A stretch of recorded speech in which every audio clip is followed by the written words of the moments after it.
Exactly what I said that PSA, Black Americans, all you need to do is stay out the way, do not pay attention to what's going on, and think. This is exactly what I meant by this. And you have to listen to the language that he's using. This book is part of the reason why I would never drink alcohol again.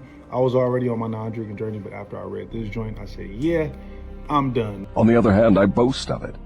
It is my business to represent the negative side of everything, including the thoughts of you earthbound people. Reading and listening to Outwitting the Devil by Napoleon Hill. It's basically Napoleon Hill interviewing the devil, his shadow self, his ego, etc., etc. Exactly what I said that PSA, Black Americans, all you need to do is stay out the way, do not pay attention to what's going on, and think. This is exactly what I meant by this. And you have to listen to the language that he's using. This is the devil talking to Napoleon. Okay, listen to what he says. The opposition is God. Listen. And then began a battle on my part to remain in control. So far, I have done quite well by myself, having lost only 2% of the people to the opposition. I take it from your answer that men who think are your enemies. Is that right? It is not right, but it is correct. He said that's not right, but it's correct. And I made multiple videos talking about the difference between right and wrong and correct and incorrect. To be right means that you are inherently wrong because you're not correct. Period. To be incorrect means that you can be corrected because you're incorrect. Thinking is the best form of resistance. Thinking is the greatest form of resistance. You can think for yourself. You have the ability to think for yourself. Learn how to think for yourself and stop paying attention to what they're telling you to think. We've all been told what to think since we came out the womb. Now become aware that you've been told what to think. Now become aware of what you're thinking. Now become aware of where did the thoughts that I'm thinking of come from? Are they even mine to begin with? Think. Become aware and think. Take your attention off of what is not serving you and put it onto what is serving you. Use your head and think. Reading and you will not look at things the same after you watch this full video that I'm about to create for you guys. I read a little bit of this book already, Outwitting the Devil, and when I say you cannot unhear what you hear, you can't unsee the things you're gonna see, you know? So before we get into that, I want to get one more testimony of this book because I kept seeing a lot of people talking about it. A new book recommendation, Outwitting the Devil by Napoleon Hill, is one of the greatest books I've ever read in my life. Please, please, please, please check this book out. This book is part of the reason why I would never drink alcohol again. I was already on my non-drinking journey, but after I read this joint, I said, yeah, I'm done. Napoleon Hill did a great job with this joint right here. It is timeless. He crafted a really interesting and fun conversation with the devil.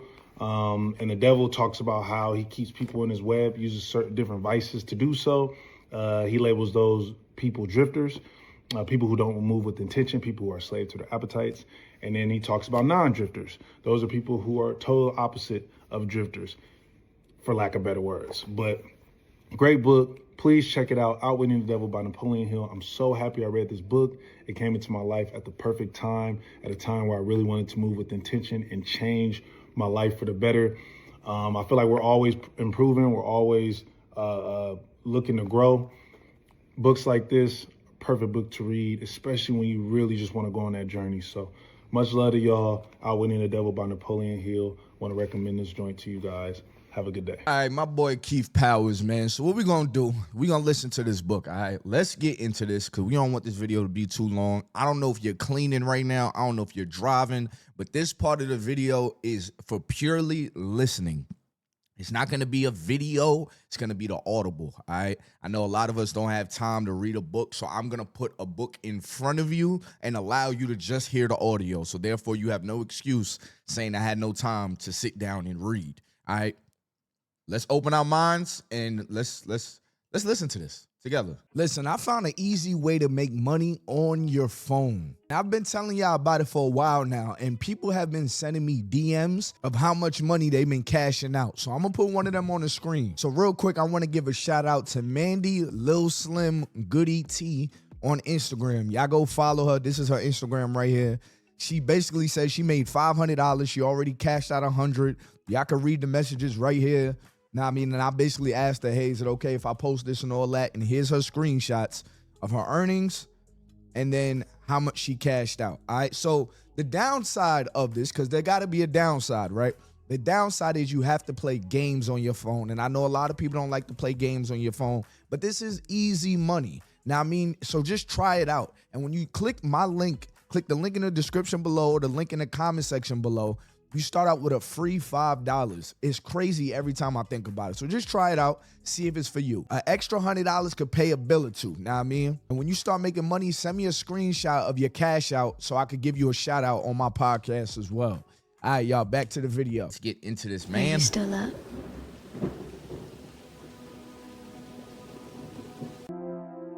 Here begins the interview with the devil. I have uncovered the secret code by which I can pick up your thoughts. I have come to ask you some very plain questions. I demand that you give me direct and truthful answers. Are you ready for the interview, Mr. Devil? Yes, I am. But you must address me with more respect. During this interview, you will address me as Your Majesty. By what right do you demand such royal respect? You should know I control 98% of the people of your world. Do you not think that entitles me to rate as royalty? Have you proof of your claim? Yes, plenty of it. Of what does your proof consist? Of many things. If you want answers, you will address me as Your Majesty. Some things you will understand, some you will not. In order that you may get my viewpoint, I shall describe myself and correct the false notions people have of me and my place of abode. That is a fine idea, Your Majesty. Start by telling me where you live, then describe your physical appearance. My physical appearance? Why, my dear Mr. Earthbound, I have no physical body. I would be handicapped by such an encumbrance as those in which you earthbound creatures live. I consist of negative energy, and I live in the minds of people who fear me. I also occupy 1/2 of every atom of physical matter and every unit of mental and physical energy. Perhaps you will better understand my nature if I tell you I am the negative portion of the atom. Oh, I see what you are preparing to claim. You are laying the foundation to say that if it were not for you, there would be no world, no stars, no electrons, no atoms, no human beings, nothing. Is that correct? True. Absolutely true. Well, if you only occupy 1/2 of energy and matter, who occupies the other half? The other half is occupied by my opposition. Opposition? What do you mean? The opposition is what you earthbound call God. So you have the universe divided up with God. Is that your claim? Not my claim, but the actual fact. Before this interview is finished, you will understand why my claim is true. You will also understand why it has to be true, or there could be no world such as yours, no earthbound creatures such as you. I am no beast with a forked tongue and a spiked tail. But you do control the minds of 98 out of every 100 people. You said so yourself. Who causes all the misery in this 98% devil-controlled world if you do not? I have not said that I do not cause all the misery of the world. On the other hand, I boast of it. It is my business to represent the negative side of everything, including the thoughts of you earthbound people. How else could I control people? My opposition controls positive thought. I control negative thought. How do you gain control of the minds of people? Oh, that is easy. I merely move in and occupy the unused space of the human brain. I sow the seeds of negative thought in the minds of people so I can occupy and control the space. You must have many tricks and devices by which you gain and hold control of the human mind. To be sure, I employ tricks and devices to control human thought. My devices are clever ones, too. Go ahead and describe your clever tricks, Your Majesty. One of my cleverest devices for mind control is fear. I plant the seed of fear in the minds of people, and as these seeds germinate and grow, through use, I control the space they occupy. The 6 most effective fears are the fear of poverty, criticism, ill health, loss of love, old age, and death. Which of these 6 fears serves you most often, Your Majesty? The first and the last, poverty and death. At one time or another during life, I tighten my grip on all people through one or both of these. I plant these fears in the minds of people so deftly that they believe them to be their own creation. I accomplish this end by making people believe I am standing just beyond the entrance gate of the next life, waiting to claim them after death for eternal punishment. Of course, I cannot punish anyone, except in that person's own mind, through some form of fear. But fear of the thing which does not exist is just as useful to me as fear of that which does exist. All forms of fear extend the space I occupy in the human mind. Your Majesty, will you explain how you gained this control over human beings? The story is too long to be told in a few words. It began over 1,000,000 years ago when the first man began to think. Up to that time I had control over all mankind, but enemies of mine discovered the power of positive thought, placed it in the minds of men, and then began a battle on my part to remain in control. So far I have done quite well by myself, having lost only 2% of the people to the opposition. I take it from your answer that men who think are your enemies. Is that right? It is not right, but it is correct. Tell me something more about the world in which you live. I live wherever I choose. Time and space do not exist for me. I am a force best described to you as energy. My favorite physical dwelling place, as I have told you, is in the minds of the earthbound. I control a part of the brain space of every human being. The amount of space I occupy in each individual's mind depends upon how little and what sort of thinking that person does. As I have told you, I cannot entirely control any person who thinks. You speak of your opposition. Just what do you mean by that? My opponent controls all the positive forces of the world, such as love, faith, hope, and optimism. My opponent also controls the positive factors of all natural law throughout the universe, the forces which keep the earth and the planets and all the stars balanced in their courses. But these forces are meek in comparison with those which operate in the human mind under my control. You see, I do not seek to control stars and planets. I prefer the control of human minds. Where did you acquire your power, and by what means do you add to it? I add to my power by appropriating the mind power of the earthbound as they come through the gate at the time of death. 98 out of every 100 who come back to my plane from the earth plane are taken over by me, and their mind power is added to my being. I get all who come over with any form of fear. You see, I am constantly at work, preparing the minds of people before death, so I can appropriate them when they come back to my plane. Will you tell me how you go about your job of preparing human minds so you can control them? I have countless ways of gaining control of human minds while they are still on the earth plane.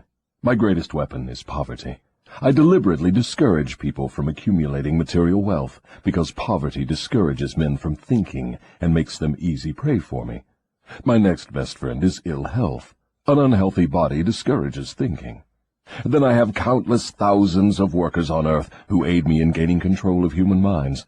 I have these agents placed in every calling. They represent every race and creed, every religion. Who are your greatest enemies on earth, Your Majesty?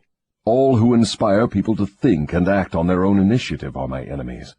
Such men as Socrates, Confucius, Voltaire, Emerson, Thomas Paine, and Abraham Lincoln. And you are not doing me any good either. I know the devil hates me. I know the devil hates me, because that's all we do on my channel. I'm going to make y'all think. We not walking around blind around here. Real quick, y'all, because I know this is from a book, from a man. So I have a scripture to back this up. 2 Corinthians chapter 10, verse 5. We take captive every thought to make it obedient to Christ. Wyatt Fitz, Hill talks about how the devil controls people through their thoughts if they don't discipline their mind. Paul literally says you must take control of your thoughts or they'll take control of you. This makes me think about all of the tricks and the finesses we've been taught growing up to believe that, oh, this is normal, or this is how you're supposed to think. This is how you're supposed to live. And you never question these things. You never see the why. You never see, well, who created this thought and now passed it down to me? You know, where is this all coming from? Why am I being obedient to something I never questioned? I don't really have full knowledge on it, but I'm listening to it. Where did it come from? Take control of your mind and actually think about these things. Research about these things. Give you the second one real quick. God does not give the spirit of fear. 2 Timothy chapter 1, verse 7.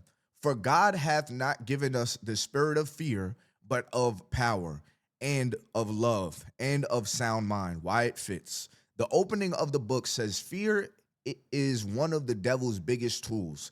The Bible confirms fear doesn't come from God, meaning it comes from the opposite source. Exactly what Hill is teaching. So I just wanted to give y'all that real quick, just so y'all know that there's biblical scripture that is backing this stuff.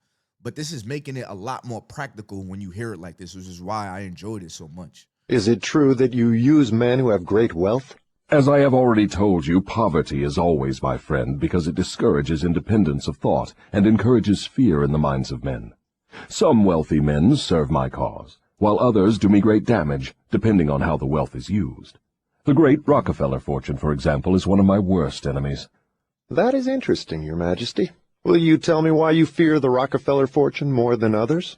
The Rockefeller money is being used to isolate and conquer diseases of the physical body in all parts of the world. Disease has always been one of my most effective weapons. The fear of ill health is second only to the fear of poverty. The Rockefeller money is uncovering new secrets of nature in 100 different directions, all of which are designed to help men take and keep possession of their own minds. It is encouraging new and better methods of feeding, clothing, and housing people. It is wiping out the slums in the large cities, the places where my favorite allies are found. It is financing campaigns for better government and helping to wipe out dishonesty in politics. It is helping to set higher standards in business practice and encouraging businessmen to conduct business by the golden rule, and that is not doing my cause any good. What about these boys and girls who are said to be on the road to hell? Are you in control of them? Well, I can answer that question only with yes and no. I have corrupted the minds of the young by teaching them to drink and smoke, but they have me baffled through their tendency to think for themselves. You say you have corrupted the minds of the young people with liquor and cigarettes. I can understand how liquor might destroy the power of independent thought, but do not see what cigarettes have to do with helping your cause. You may not know it, but cigarettes break down the power of persistence. They destroy the power of endurance. They destroy the ability to concentrate. They deaden and undermine the imaginative faculty, and help in other ways to keep people from using their minds most effectively. Do you know I have millions of people, young and old of both sexes, who smoke 2 packages of cigarettes a day? That means I have millions of people who are gradually destroying their power of resistance. One day I shall add to their habit of cigarette smoking other thought-destroying habits, until I shall have gained control of their minds. Habits come in pairs, triplets, and quadruplets. Any habit which weakens one's willpower invites a flock of its relatives to move in and take possession of the mind. The cigarette habit not only lowers the power of resistance and discourages persistence, but it invites looseness in other human relationships. I never thought that cigarettes were a tool of destruction, Your Majesty, but your explanation throws a different light on the subject. How many converts to the habit do you now claim? I am proud of my record. Millions are now victims, and the number is increasing daily. Soon I shall have most of the world indulging in the habit. In thousands of families I now have followers of the habit, including every member of the family. Very young boys and girls are beginning to take up the habit. They are learning how to smoke by observing their parents and older brothers and sisters. Which do you consider to be your greater tool for gaining control of human minds, cigarettes or liquor? Without hesitation, I would say cigarettes. Once I get a young person to join my 2-package-a-day club, I have no trouble in inducing that person to take on the habit of liquor, overindulgence of sex, and all other related habits which destroy independence of thought and action. Your Majesty, when I began this interview, I had you... When I hear that, this book is pretty old. Like, this book is, like, really old. When I hear that whole cigarette portion, right, it makes me think about how smoking, how normalized smoking is today, and how people would justify smoking. And, if you smoke, that's your world, right? But you think about how easy it is to smoke nowadays and how altering it is to your brain. You think about vapes, the stuff they put in vapes now. You think about smoking weed, the new stuff that's getting put in the weed. Like, you just think about all this and how it just alters your brain, and then you hear this, it just makes you kind of think like, wait a minute, am I falling for some type of trap right now? Like, like, I don't know. It just makes me think there. Just want you guys to open your brain and just maybe consider that. And comment below what you think about All that. wrong. I thought you were a fraud and a fake, but I see now that you are quite real and very powerful. Your apology is accepted, but you need not have bothered. Millions of people have questioned my power, and I got most of them at the gate as they came over. I ask no person to believe in me. I prefer that people fear me. I am no beggar. I take what I want by cleverness and force. Begging people to believe is the business of my opposition, not mine. Your Majesty will please pardon my rudeness, but I would not be able to look myself in the face again if I did not tell you, here and now, that you are the damnedest fiend ever to be turned loose on innocent people. I always had the wrong conception of you. I thought you were kind enough to let people alone while they were living, that you merely tortured their souls after death. Now I learn from your own brazen confession that you destroy their right to freedom of thought and cause them to go through a living hell on earth. What do you have to say to that? I get what I want by exercising self-control. It is not so good for my own business, but I suggest you emulate me instead of criticizing me. You call yourself a thinker, and you are. Otherwise you would never have forced this interview on me. But you will never be the sort of thinker that frightens me unless you gain and exercise greater control over your own emotions. Let us get away from personalities. I came here to learn more about you, not to discuss myself. Please go ahead and tell me of the many tricks you have devised for gaining control of the human mind. What is your most powerful weapon just now? That is a difficult question to answer. Gaining power over your own emotions. I feel like that has been like the word of my channel this month. It's just that us as men, we need to be very much logically sound. But being emotionally sound and aware of our emotions can save us from so much turmoil. Because for a lot of us, anger is the only place that we feel like we're allowed to be emotional. But how much wreckage does anger create? Which is why being emotionally just aware, and same thing for the ladies, whatever you got going on in your life, be emotionally aware, because as you can see, your emotional negligence is something that the devil could possibly be using against you. Have so many devices for entering human minds and controlling them that it is difficult to say which are the most powerful. Right at the moment, I am trying to bring about another world war. My friends here in Washington are helping me to involve America in the war. If I can start the world to killing on a wholesale basis, I shall be able to put into operation my favorite device for mind control. It is what you call mass fear. I used this device to bring about the other World War in 1914. I used it to bring about the economic depression in 1929. And if my opposition had not double-crossed me, I would now be in possession of every man, woman, and child in the world. You can see for yourself how near I came to world domination, the thing I have been struggling to attain for thousands of years. Yes, I see your point. Who wouldn't? You are a very ingenious manipulator of the minds of people. Is your devilish business carried on only through people of high position and great influence? Oh, no. I use the minds of people in all walks of life. As a matter of fact, I prefer the type of person who makes no pretense of thinking. I can manipulate that sort of person without difficulty. I could not control 98% of the people of the world if all people were skilled in thinking for themselves. I'm interested in the welfare of those people whom you claim to control. Therefore, I wish you to tell me all of the tricks by which you enter and control their minds. I want a complete confession from you, so begin with your cleverest trick. This is suicide you are forcing on me, but I am helpless. So settle down, and I will place in your hands the weapon by which millions of your fellow earthbound will defend themselves against me. Tell me first about your most clever trick, the one you use to ensnare the greatest number of people. If you force me to give away this secret, it will mean my loss of millions of people now living, and still greater numbers of millions as yet unborn. I beg of you, Permit me to pass this one question unanswered. So His Majesty the Devil Answer the fears a question. mere humble earthbound creature? Is that right? It is not right, but it is true. You have no right to rob me of my most necessary tool of trade. For millions of years I have dominated earthbound creatures through fear and ignorance. Now you come along and would destroy my use of these weapons by forcing me to tell how I use them. Do you not realize that you will break my grip on every person who heeds this confession you are forcing from me? Yep. Have you Everybody no pay attention. mercy? Have you no sense of humor? Have you no sportsmanship? Stop stalling and start confessing. Who are you to ask mercy of one whom you would destroy if you could? Who are you to talk of sportsmanship and a sense of humor? You, who by your own confession have set up a living hell on earth, where you punish innocent people through their fears and ignorance.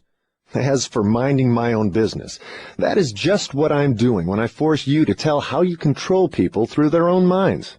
My business, if it can be called a business, is helping to unlock the doors of the self-made prisons in which men and women are confined because of the fears you have planted in their minds. My greatest weapon over human beings consists of two secret principles by which I gain control of their minds. I will speak first of the principle of habit, through which I silently enter the minds of people. By operating through this principle, I establish, I wish I could avoid using this word, the habit of drifting. When a person begins to drift on any subject, he is headed straight toward the gates of what you earthbound call hell. Describe all the ways in which you induce people to drift. This is Define the interesting. word and tell us exactly what you mean by it. I can best define the word drift by saying that people who think for themselves never drift, while those who do little or no thinking for themselves are drifters. A drifter is one who permits himself to be influenced and controlled by circumstances outside of his own mind. He would rather let me occupy his mind and do his thinking than go to the trouble of thinking for himself. A drifter is one who accepts whatever life throws in his way without making a protest or putting up a fight. He doesn't know what he wants from life and spends all of his time getting just that. A drifter has lots of opinions, but they are not his own. Most of them are supplied by me. A drifter is one who is too lazy mentally to use his own brain. That is the reason I can take control of people's thinking and plant my own ideas in their minds. I think I understand what a drifter is. Tell me the exact habits of people by which you induce them to drift through life. Start by telling me when and how you first gained control of a person's mind. My control over the mind of a human being is obtained while the person is young. Sometimes I lay the foundation for my control of a mind before the owner of it is born, by manipulating the minds of that person's parents. Sometimes I go further back than this and prepare people for my control through what you earthbound call physical heredity.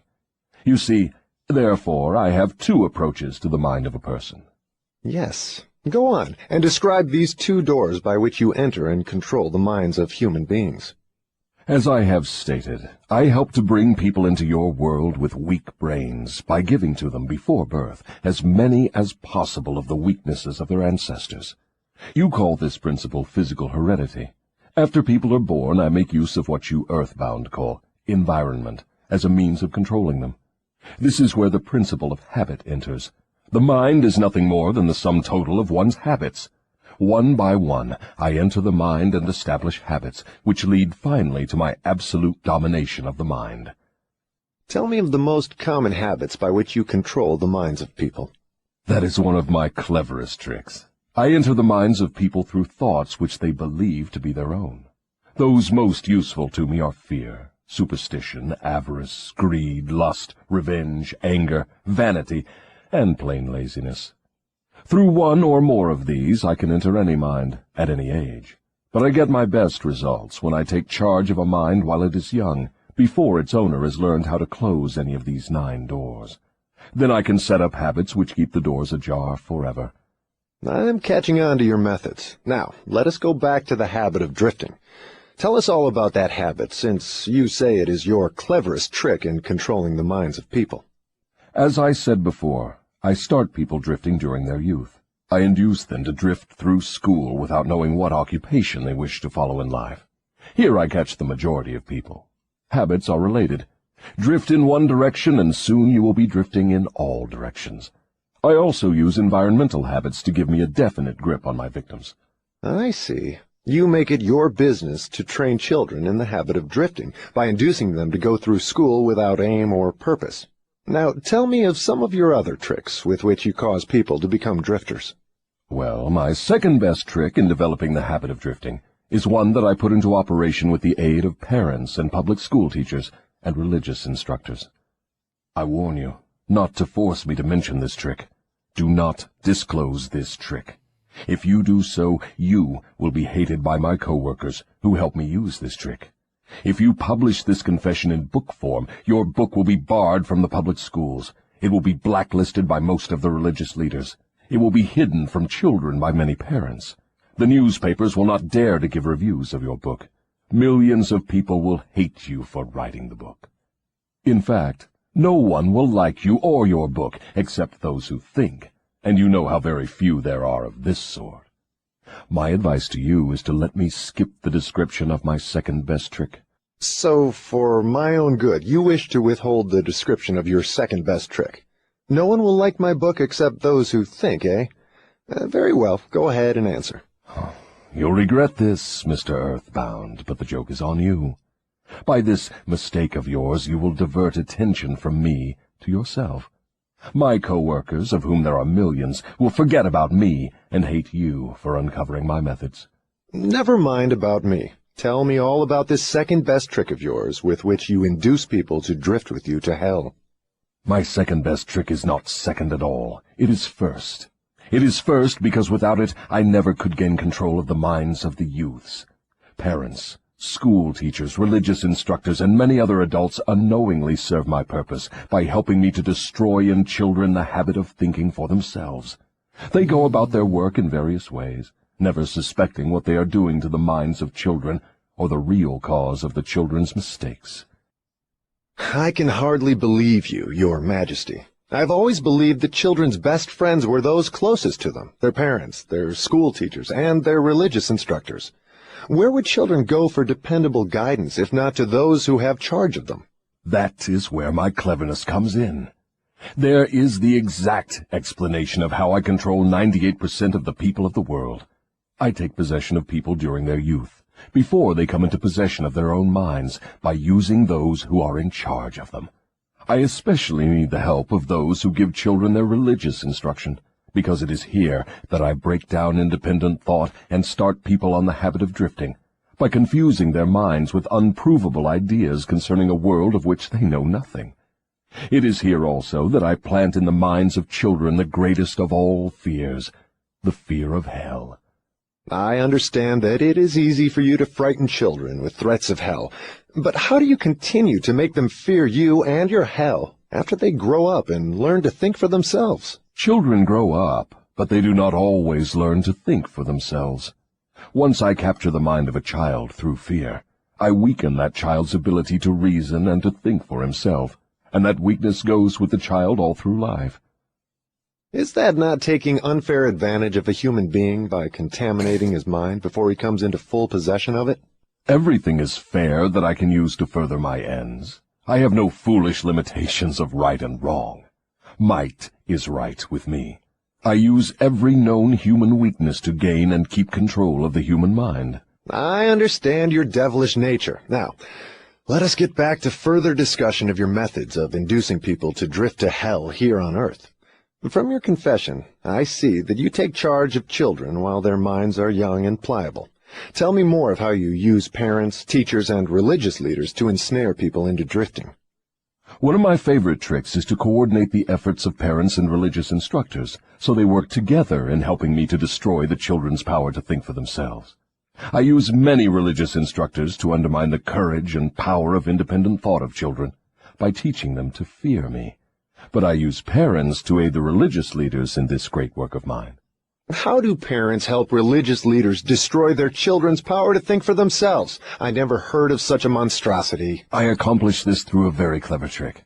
I cause the parents to teach their children to believe as the parents do in connection with religion, politics, marriage, and other important subjects. In this way, as you can see, When I gain control of the mind of a person, I can easily perpetuate the control by causing that person to help me fasten it upon the minds of his offspring. In what other ways do you use parents to convert children into drifters? I cause children to become drifters by following the example of their parents, most of whom I have already taken over and bound eternally to my cause.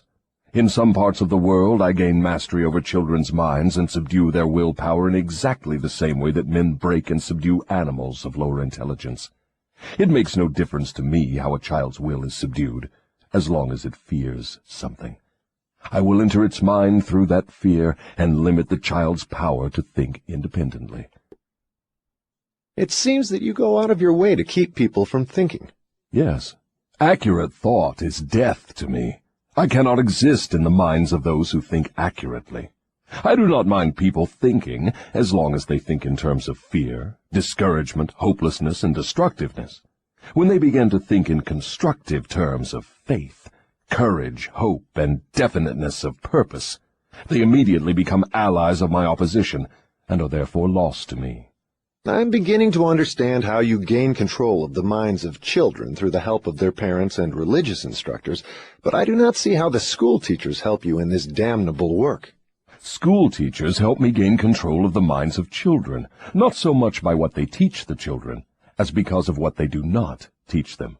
The entire public school system is so administered that it helps my cause by teaching children almost everything except how to use their own minds and think independently. Wow. I As old as this book is, this still stands the test of time because school still does that same thing. You think about all the things that you have to go through in real life as an adult, and you constantly ask yourself as an adult, you constantly say this, why didn't they teach me this in school? And then we just carry on into life. And then we say it again, but we got to just stop right there for a second. Why didn't we learn this stuff in school? Why isn't this the stuff that was learned in school? But I want to say this real quick, and then we're gonna listen to the last 3 minutes of this video. In order for us to break generational curses, we have to start to question the things that are being passed down to us as things we have to do or things we have to believe in. Question it and see, okay, was this just passed on to you? Like, at what point in time was this a conscious decision that you decided this was good for you, so now you're passing it on to me? That's the only way we're going to break generational curses, especially for the things that are overtly unhealthy. And then we pass those things down. I know something that goes on in my family is I have people in my family that can't help but to see the bad in everything. You know, this comes from the elderly to the parents to, you know what I mean, the kids. And you just see, it's like, dang, why is there such a dark cloud over this home? And you realize it's because seeing something in a negative light has been passed down in this family, on this side of the family. So the only way I can defeat that generational curse rather than passing it down to my kids is, one, being aware of it, which is what this book is talking about a lot of, is to think about, wait, where, why, how, when did this start? When you start asking those questions, you get to some crazy answers, and that is the point where your life really changes. That is the point where you start to see things differently rather than having group thinking because everybody in your family sees it like this. It's very hard to defeat something that has been passed down. live in fear that someday some courageous person will reverse the present system of school teaching and deal my cause a death blow by allowing the students to become the instructors, using those who now serve as teachers only as guides to help the children establish ways and means of developing their own minds from within. When that time comes, the school teachers will no longer belong to my staff. I was under the impression that the purpose of all schooling was to help children to think. That may be the purpose of schooling, but the system in most of the schools of the world does not carry out the purpose. School children are taught not to develop and use their own minds, but to adopt and use the thoughts of others. This sort of schooling destroys the capacity for independent thought, except in a few rare cases where the children rely so definitely upon their own willpower that they refuse to allow others to do their thinking. Accurate thought is the business of my opposition, not mine. What relationship, if any, has your opposition with the homes, the churches, and the schools? Your reply to this question should be interesting. Here is where I make use of some more of my clever tricks. I cause it to appear that everything done by the parents, the school teachers, and the religious instructors is being done by my opposition.